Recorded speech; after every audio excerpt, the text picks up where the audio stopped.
Welcome to the Grand Union Canal in the pretty canal village of Stoke Bruerne. Nestled in the heart of Northamptonshire, where the tranquil waters of the canals hide a world of intricate engineering and historical significance. I'm Dan Snow, and I'm spending the day delving into the extraordinary work of the Canal and River Trust, as the charity tirelessly preserves and refurbs our nation's waterways, one canal at a time.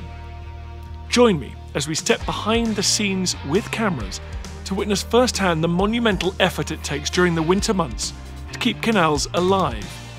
From replacing lock gates to repointing works, the scope of the restoration efforts here at Stoke Bruerne is immense.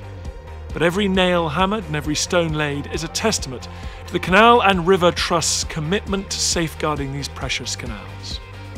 Where better to start the day than right here in the heart of a huge drained canal basin? Let's dive in.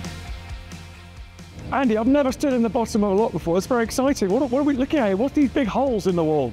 This is the sluice inlet, so we have ground paddles above us, and when we want to fill the lock up with water, this is where the water will come in and fill the lock up so boats can rise. It's amazing because it's all done without any engine at all, isn't it? It's just all using gravity. It's all gravity fed, so the sluice gates will lift above us and then the water will come in, so they're wound up by hand. And then obviously we're on a massive staircase of locks here, so that each one fills up after the one before. Yeah, so we flow down, so we're currently at lock 14 on the Grand Union Canal, and the flight goes down to lock 20. So it's one of the most dramatic flights here.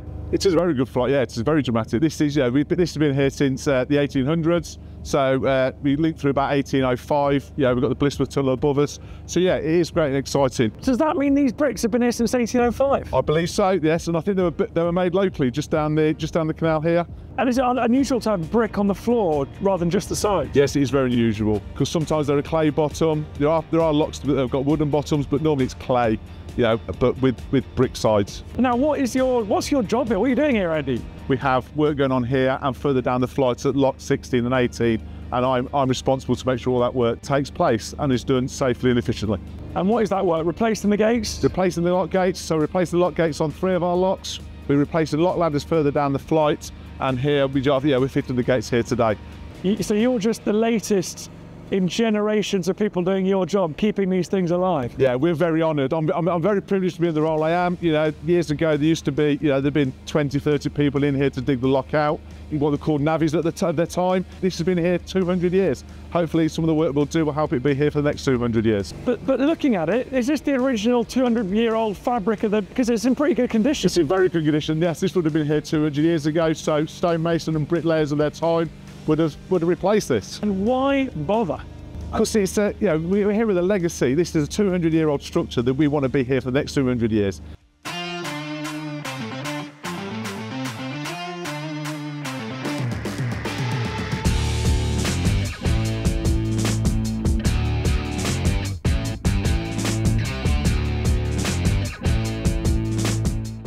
Over the last 200 years, the world has transformed and we are able to use different tools now, but so many of these materials, so many of the techniques, the idea behind this canal maintenance, it hasn't changed in 2 centuries. I love it.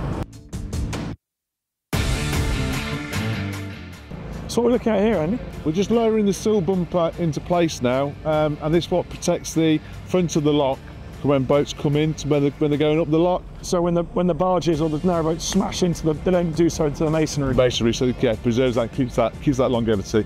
And this is the technique they would have used 200 years ago. Definitely, but they would have probably had a propping system and a pulley to lower it in. But yeah, very much similar system. We're just using modern technology. How long do you expect this beam to last? Probably about 30 years now. That's decent. Yeah. And is that a big old chunk of oak? It is a very big chunk of oak, yeah. So we're just helping to lower this big oak beam into its socket, but it keeps wanting to slip out. Here we go, it's just lowering down now. We're just trying to keep it in its socket here so that it fits nice and snug. Very special thing that I am in the footsteps of the genius engineers, the workmen, the navvies that did the hard work in the first place.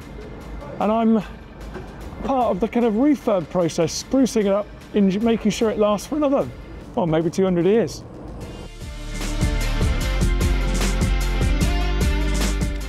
significance of protecting the nation's canals extends far beyond the nuts, bolts, bricks and mortar of big engineering projects such as this one. There's a rich heritage that's being preserved here at Stoke Bruerne, one that passionate people who work, volunteer and live alongside the Grand Union Canal are keen to conserve for us to enjoy now and for many more years to come. As an organisation, we think it's really important that we preserve this living legacy and this network of industrial heritage. It's the finest example that we have, I think, in the world. I guess the work you're doing here, it's designed for no one to ever notice all the hard work you're putting in. Absolutely. So what we want to do is we want to come here, do all the works, and for the canal and the lock gates to look exactly the same as it would have been sort of 250 years ago. So we make sure that we use lime mortar, which is exactly the same thing that all of our predecessors used who actually built the canals. We've got to make sure that we try and preserve as much brick as possible. So we try and keep brick in situ, we try and turn bricks around where we can. Why bother keeping this ancient infrastructure in working order? I think it means different things now to perhaps what it did 250 years ago. Now the canal network is such an important place for leisure, for well-being, for tourism, and we all know that being within the historic environment, being next to water, being next to nature, it all makes us feel better. Stoke Bruerne is a popular visitor destination today with boaters, walkers, runners and anglers. Its canal museum offers 3 floors of rich waterway history, but it wasn't always such a leisure hub. Originally, this canal had a much more practical purpose. This must have been a big project linking the Midlands to London. It was a huge project. They did have an alternative, which was up the Thames to Oxford, but that was narrow canal, so it only took 1 boat wide. They wanted a faster route, so rather than an A-class road, they wanted a motorway, and this was a motorway. So what were they exporting from here down south? Well, they were taking coal from the Warwickshire coalfields down to the paper mills at Apsley. So this was an energy corridor as well, like a modern gas pipeline. There was coals flowing down here to power industries further south. There was coal flowing down here. There was all sorts of things. The wheat was coming north, coal was going south. So how many people would have been involved, all these navvies hacking away at the land here? Would it have just been packed with people? Packed with people. And today, these canals are bustling with residents of all kinds, including wildlife. No visit to a Canal and River Trust works site would be complete without discovering how vital these engineering works are for our native species and the efforts that the charity goes to protect them. With 2,000 miles of habitat, canals play a crucial role in supporting wildlife. Let's find out how the charity is ensuring these engineering projects consider and improve habitats for all our canal-dwelling creatures. It's easy to forget that canals, they're not just about boating, about communication. They are now extraordinary wildlife corridors. That's right, yeah. I mean, they're wildlife corridors. Just behind us, you know, we can hear the birds in the hedgerow. Even here, we're still in the middle of the winter. Nice reed fringes just alongside us, along here. Green-blue corridors connecting cities and countryside. And over the 200 years, nature has got into them, and they're a really important corridor. And when you drain these, what about all the wildlife? What about the fish? In order to get this work to take place, you have to take the water out of these pals. If you did that without any precautions or preparation, the fish would just flounder and die. So we use specialist contractors that will come in and literally walk through with nets to net out all of the fish. Over 400 pounds were taken out of this stretch, just to enable these works.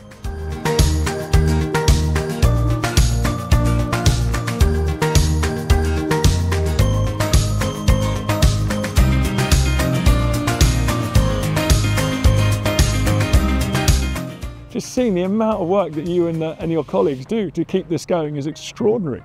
Part of my team's input is probably on a job like this starting about a year in advance, looking at what the scope of work is, looking at the impact of it, looking at the site, has it got any designations, we've got any protected species around here, how we're going to work around that and potentially improve it. So here we are, back at the canal basin where we started the day, to find out more about the canal species that call this monumental feat of engineering home.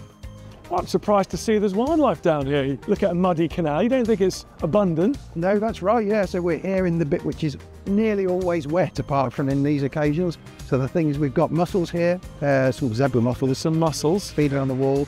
And this, the kind of coffee stain, until you tune your eyes in, are freshwater sponges. Wow, it's like a magnificent coral reef, but in the Midlands. Does this tell us about the health of this ecosystem? To some extent, where you find invasives, that's symptomatic of, you know, freshwater systems that we have in the UK at the moment. But, you know, freshwater sponges, they do a lot of filtering themselves, so they'll make, you know, they contribute to the health of the water. They're cleaning up the canal, yeah.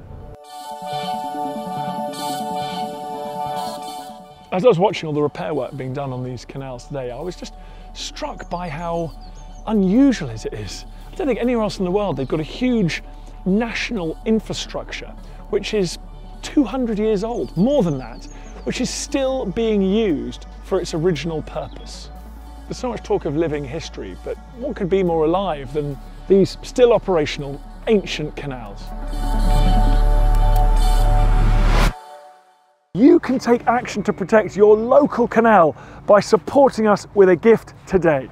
You can make a difference and easily donate by scanning the QR code on the screen. Or you can text CANAL5 to 70460 to give £5. Your donation will help us protect our waterways for future generations.